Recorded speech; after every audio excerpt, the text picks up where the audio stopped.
సుమన్ టీవీలో మీ business promotions కోసం ఈ కింది నెంబర్ను సంప్రదించగలరు.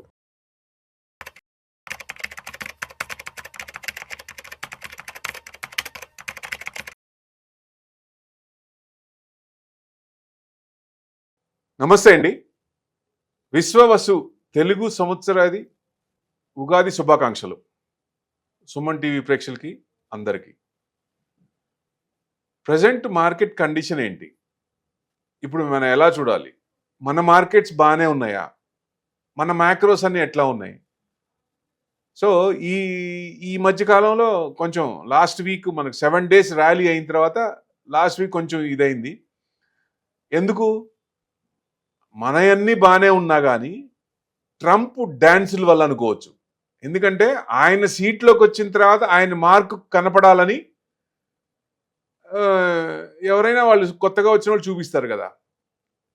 అట్లా మనకి మంచి స్నేహం అనుకున్నా కానీ ఇండియాతో రిలేషన్ బాగుంది అనుకున్నా కానీ ఆయన అందరితో పాటు సమానమే అంటూ April 2nd అంటే రెండు సార్లు ఎక్స్టెండ్ చేసి April 2nd చెప్తాడు. అందుకని మార్కెట్ కూడా బాగా అబ్జర్వ్ చేస్తోంది.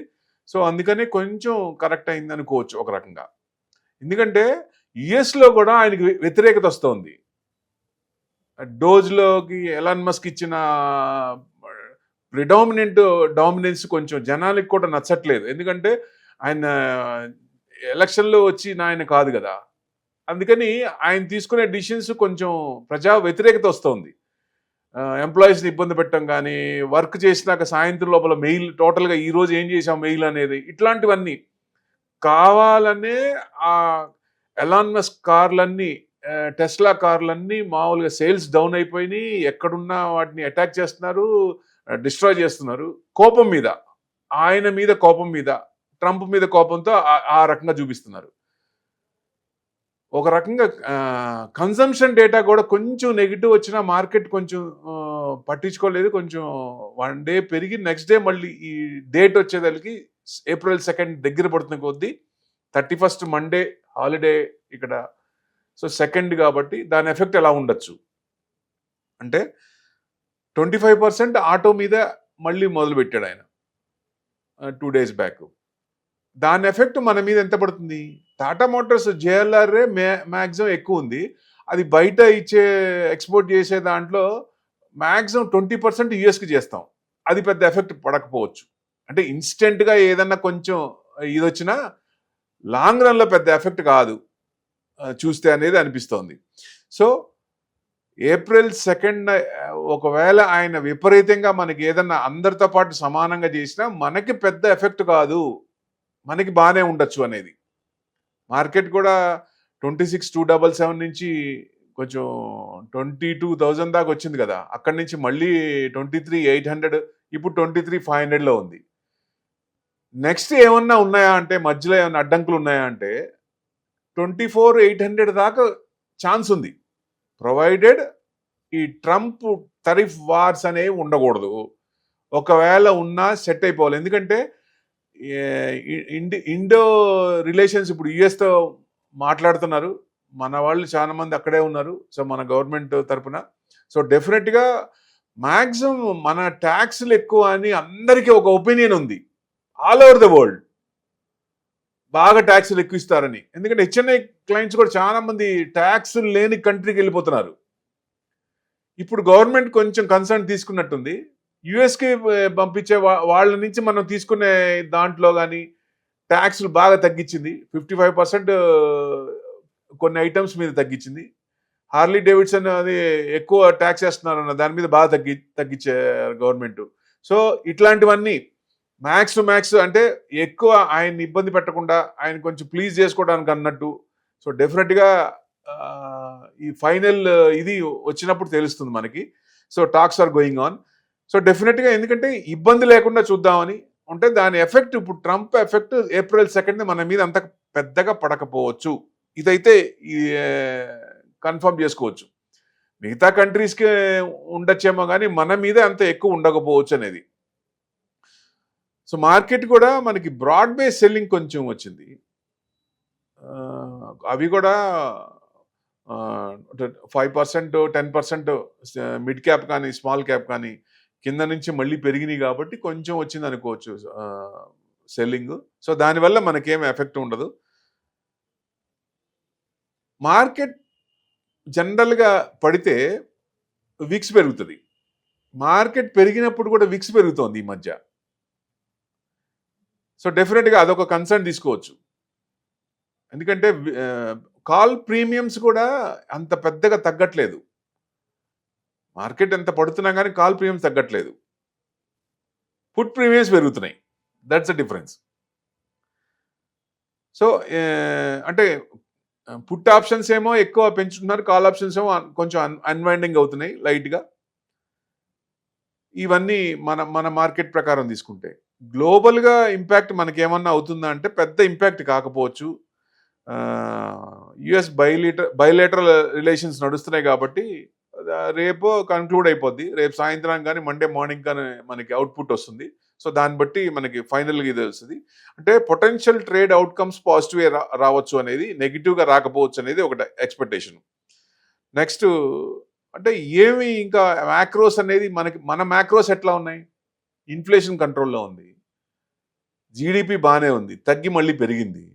సో నెక్స్ట్ కూడా మళ్ళీ కొంచెం 6.4 కంటే ఎక్కువే రావచ్చు. మ్యాక్రోస్ అన్ని మనకి బాగానే ఉన్నాయి. ఐఎన్ఆర్ తగ్గుతోంది, డాలర్ ఇండెక్స్ తగ్గుతోంది, 110 నుంచి తగ్గుతోంది. సో ఇవన్నీ టర్న్ అవుతున్నాయి కాబట్టి ఓన్లీ ఇంకా యుఎస్ మార్కెట్కి మనం ఈ మధ్య కాలంలో కొంచెం డిటాచ్ అయ్యాం.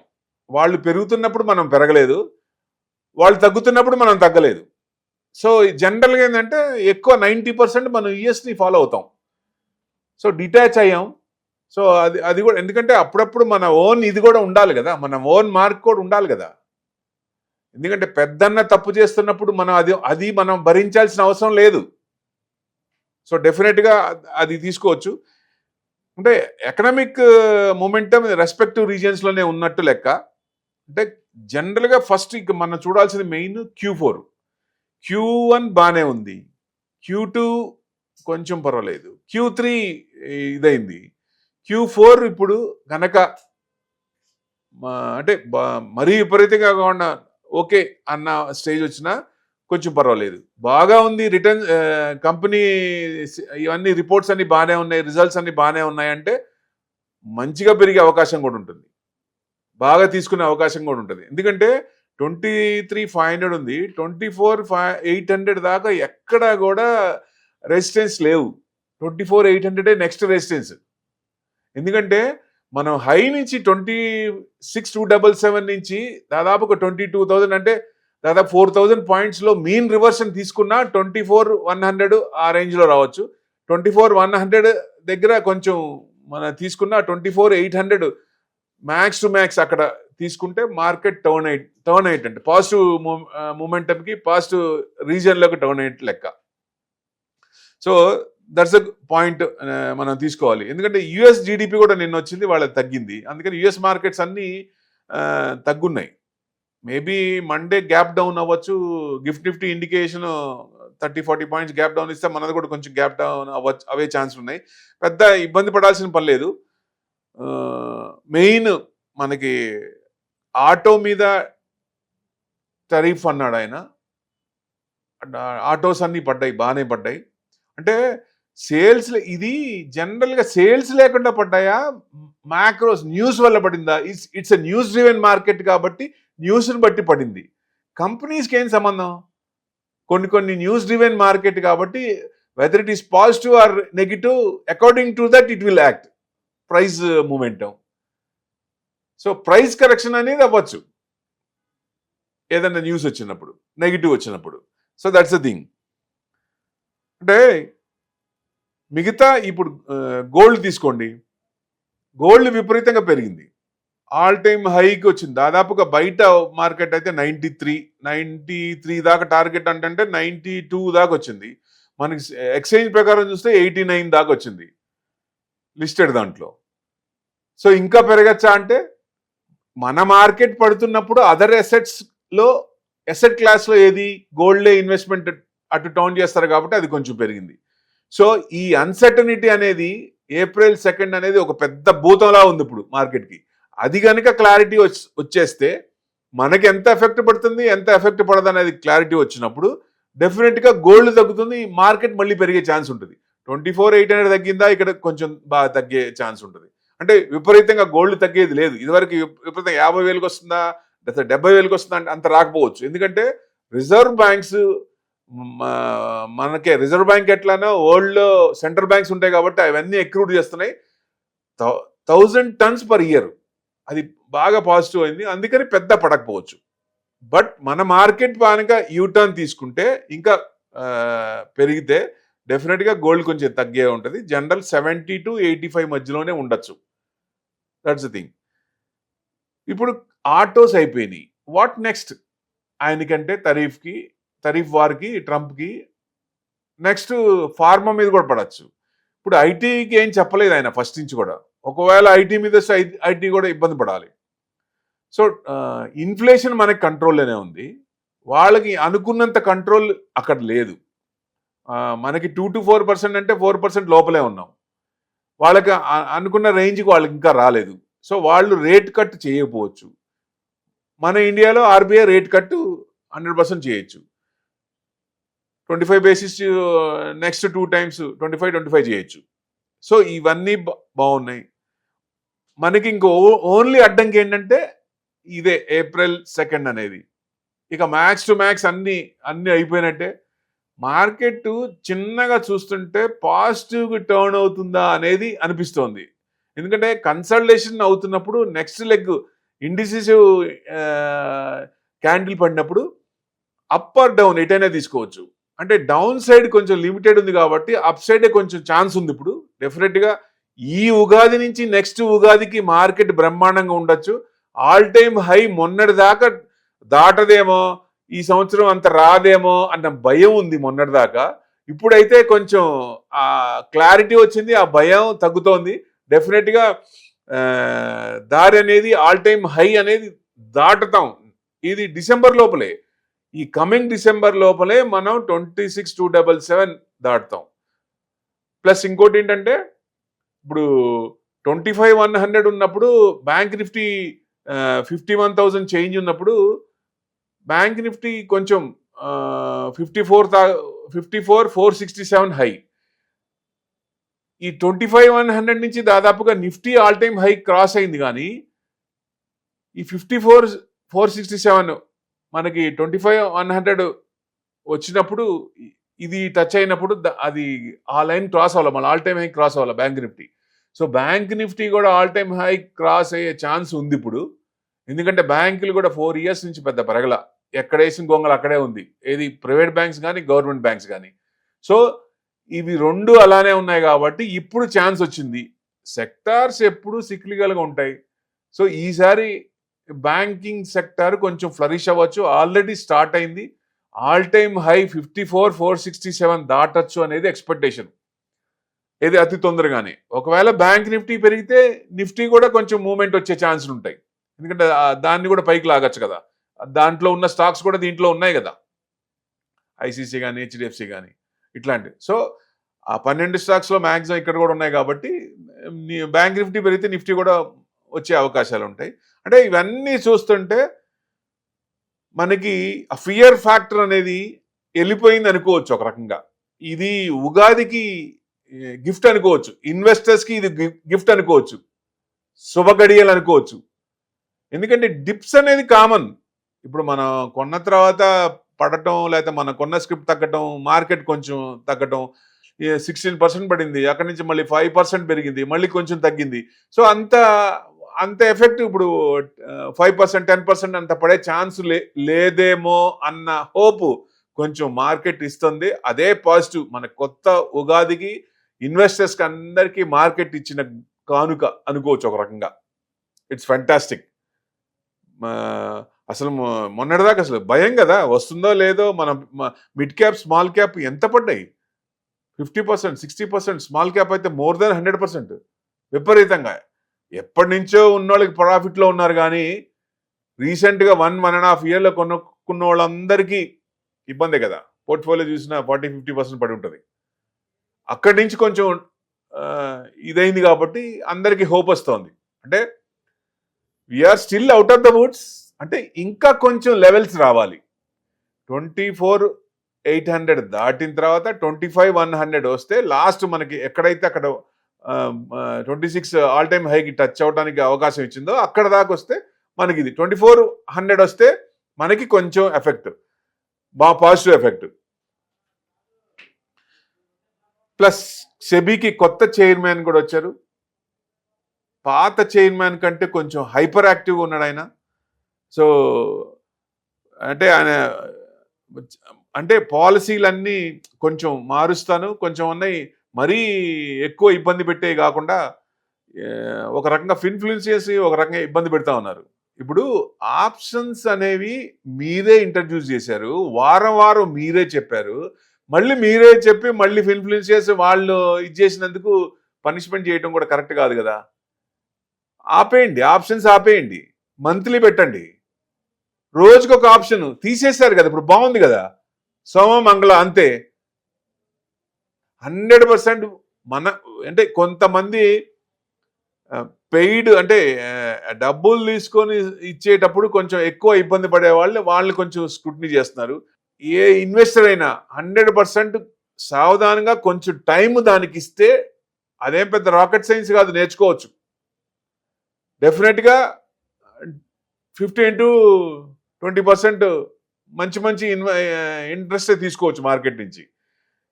ప్రొవైడెడ్ ఇన్ఫర్మేషన్ ఉండాలా, నాలెడ్జ్ ఉండాలా, పేషెన్స్ ఉండాలా, డిసిప్లిన్ ఉండాలా, ఇవన్నీ ఉండాలి.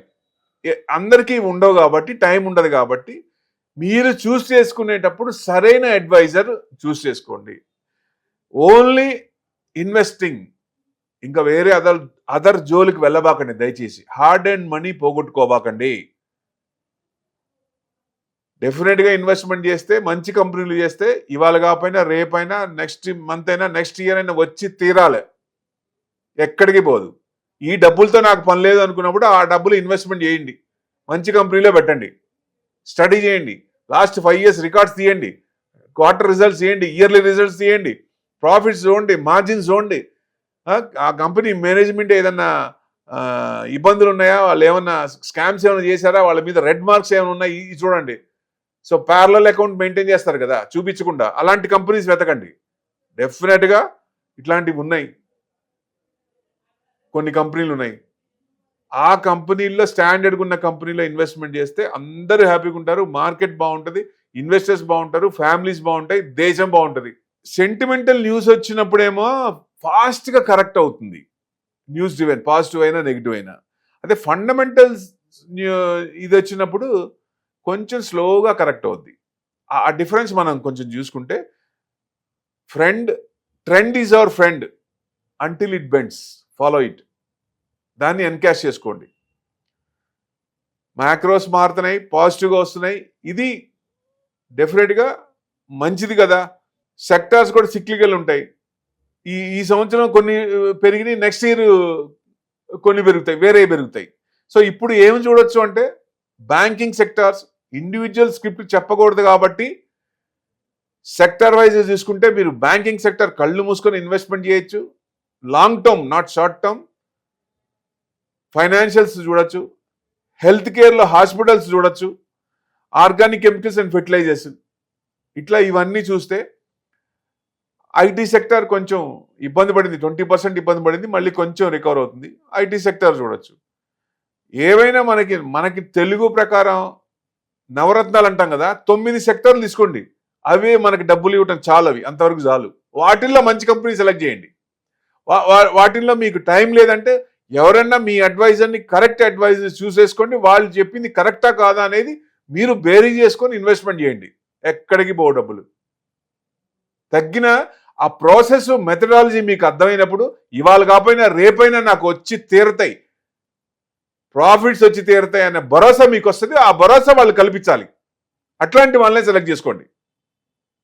ఏదో మీకు ఇవాళ చెప్పంగానే ఇవాళ వచ్చేస్తాయి, లేకపోతే వారంలో వచ్చేస్తాయి, 10 రోజులు వచ్చేస్తాయి, ఈ సంవత్సరానికి మీకు 30% వస్తుంది, 40% వస్తుంది, అది తప్పు. అవి అసలు వినద్దు. రావచ్చు, అదృష్టం బాగుంటే 100% కూడా వస్తుంది. మల్టీ బ్యాగర్ ఒక్కటి చాలు కదా, ప్రతి ఒక్కళ్ళకి ఒక మల్టీ బ్యాగర్ చాలు లైఫ్ టర్న్ అవడానికి. ఆ మల్టీ బ్యాగర్ కోసం వెతకండి, సెర్చ్ చేయండి, టైం స్పెండ్ చేయండి, కంపెనీస్ అన్ని చదవండి. ఏ కంపెనీ బాగుంది, ఏ ప్రోడక్ట్ మార్కెట్లో డిమాండ్ ఉంది. మన చుట్టూ ఉన్నవే, చిన్నప్పుడు మనం పెరుగుతున్నప్పుడు మన చుట్టూతో ఏమేమి కన్సంప్షన్ చేస్తున్నారు, ఏం ప్రోడక్ట్లు పెరుగుతున్నాయి, ఏం ప్రోడక్ట్ యూజ్ చేస్తున్నారు, వాళ్ళ సేల్స్ ఎలా ఉన్నాయి, ఇవి చాలు. ఇది పెద్ద రాకెట్ సైన్స్ ఏం కాదు. 100% ఎవరైనా చేయొచ్చు, ప్రతి ఒక్క ఇన్వెస్టర్ చేయొచ్చు, ఎవరైనా సరే. 4000 పాయింట్స్ పడింది, 50% ఫిబొనాచి తీసుకున్నా మీకు 24,200 ఆ రేంజ్కి రావచ్చు అనేది. మీకు ఫస్ట్ 19,000 నుంచి 26,277 7,000 పాయింట్స్ తీసుకున్నా మీకు అక్కడ 24,800 25,100 ఆ రేంజ్ వరకు రావచ్చు. సో మ్యాక్స్ టు మ్యాక్స్ 25,100 దాటినప్పుడు మనం బుల్ రన్ లోకి మళ్ళీ వచ్చినట్టే లెక్క. అది గుర్తుపెట్టుకోండి. అంటే 24,800 దాటామా కొంచెం పాజిటివ్గా వచ్చినట్టు, అక్కడ భరోసా వచ్చినట్టు, అంటే ఎంటర్ ద డ్రాగన్, అక్కడ దాంట్లోకి ఎంటర్ అయ్యాం, పాజిటివ్ జోన్లోకి ఎంటర్ అయ్యాం అన్నట్టు. ఇవి మనసులో పెట్టుకుంటే చాలు. డెఫినెట్గా మళ్ళీ చెప్తున్నాను, ఈ సంవత్సరం డిసెంబర్ లోపే మనం ఆల్ టైమ్ హై క్రాస్ అయ్యే ఛాన్స్ ఉంటుంది. బట్ ఏ స్క్రిప్ట్లో ఇన్వెస్ట్ చేయాలి, ఏ దాంట్లో ఇన్వెస్ట్మెంట్ చేయాలని దయచేసి స్టడీ చేయండి, ఇన్వెస్ట్మెంటే చేయండి. ట్రేడింగ్ చేసి డబ్బులు పోగొట్టుకోబాకండి దయచేసి. హంబుల్ రిక్వెస్ట్ ప్రతి ఒక్క ఇన్వెస్టర్స్కి. అందరు ఇన్వెస్టర్స్కి టర్న్ అవ్వండి ట్రేడర్స్ నుంచి. డెఫినెట్గా పుష్కలంగా ఉంటారు, హ్యాపీగా ఉంటారు, ఫ్యామిలీస్ బాగుంటాయి. డబ్బులు పోగొట్టుకొని బాధపడే కంటే ఇన్వెస్ట్మెంట్ చేసి తగ్గినా ఇట్స్ ఎ బుక్ లాస్ కాబట్టి ఇబ్బంది ఉండదు. సో లాంగ్ రన్లో మంచి రిటర్న్స్ వచ్చే అవకాశాలు ఎక్కువ ఉంటాయి. వన్స్ అగైన్ హ్యాపీ ఉగాది అడ్వాన్స్గా సుమన్ ప్రేక్షకులకి. Thank you very much.